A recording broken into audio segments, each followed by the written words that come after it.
Welcome to CC, the Classic Car Show. In this episode, we get under the hood of a 1959 Chrysler Royal to find out what you need to do to keep it on the road.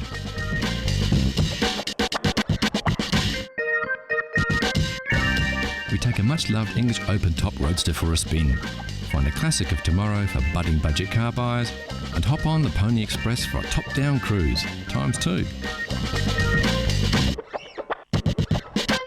Also on the show, how well do you know your chrome?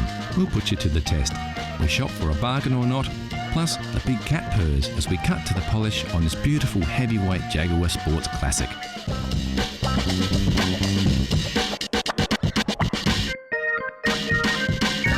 So sit back and strap in for another exciting ride on the rambling road that is CC, Classic Cars.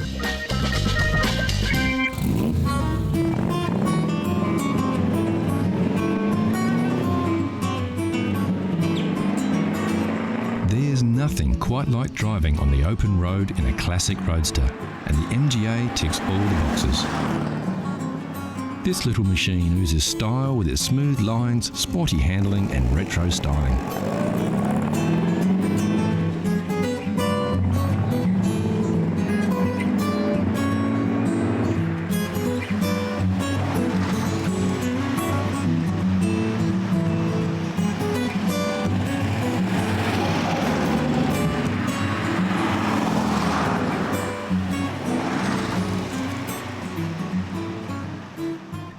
Over 103,000 MGAs were produced by the British Motor Corporation between 1959 and 1962. All but just over 5,000 stayed in England, with the other cars shipped across the globe.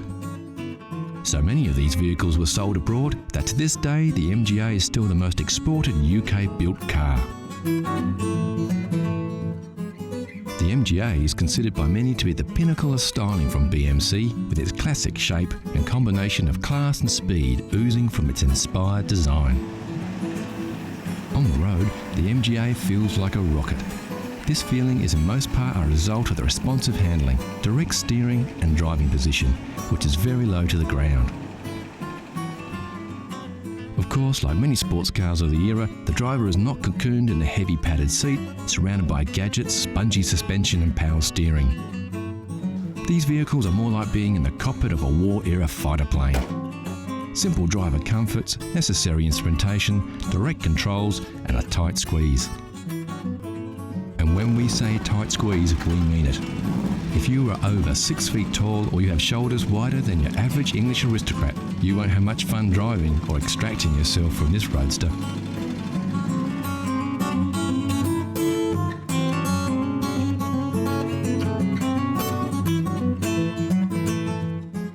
Like many sports cars of the era, a long graceful front end gives the impression there is a whole lot of motor under the hood. The driving position is set back, literally behind the motor, with the trunk or boot rolling back down to the rear. Sometimes looks can be deceiving though, and many enthusiasts consider the MGA to be severely underpowered, taking the sport out of the sports car. The engine in the original model was a 1500cc pushrod power plant, which produced about 68 horsepower. The same engine used in the Austins, Morrises and Wolseleys of the era. This actual car is one of the few 1600cc models manufactured, which boasts 93 horsepower, much more respectable for a roadster. Apart from the very rare twin cam power plant, there were only ever just over 2,000 built. This is as grunty as an MGA gets.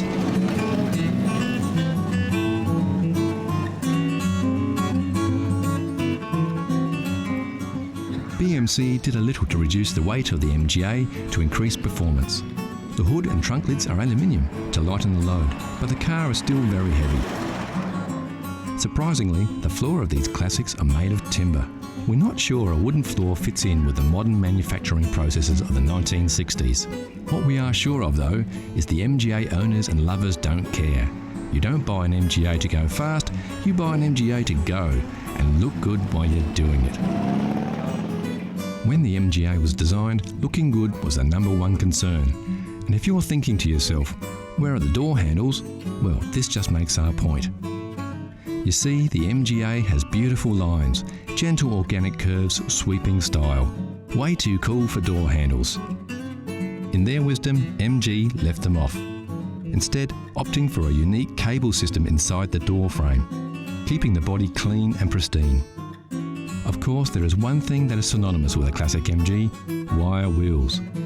What started out as a construction method turned into a styling accessory.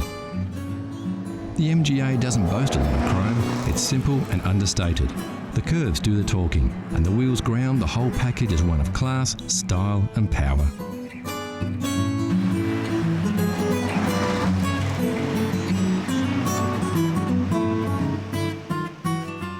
The real appeal of a classic MGA is the romance.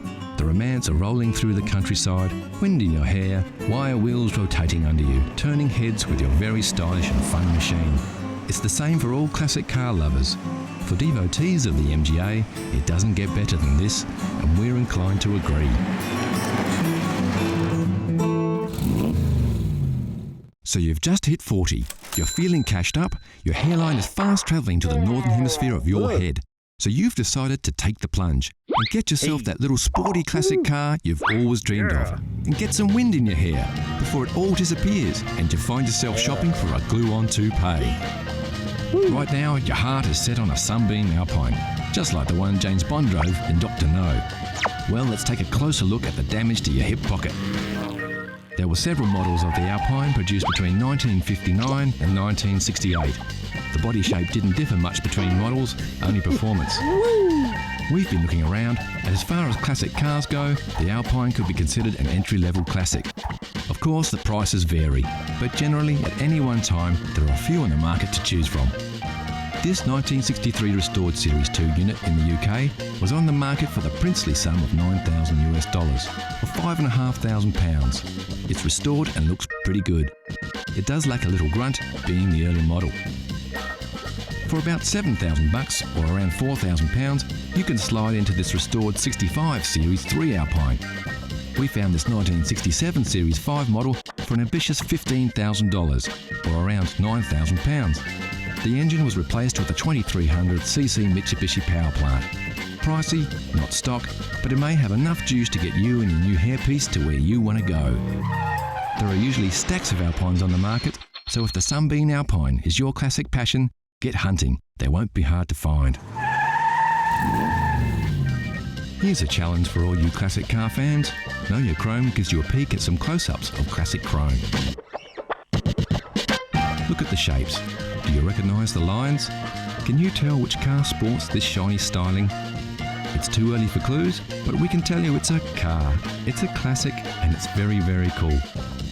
Look closely and we'll give you more hints later in the show.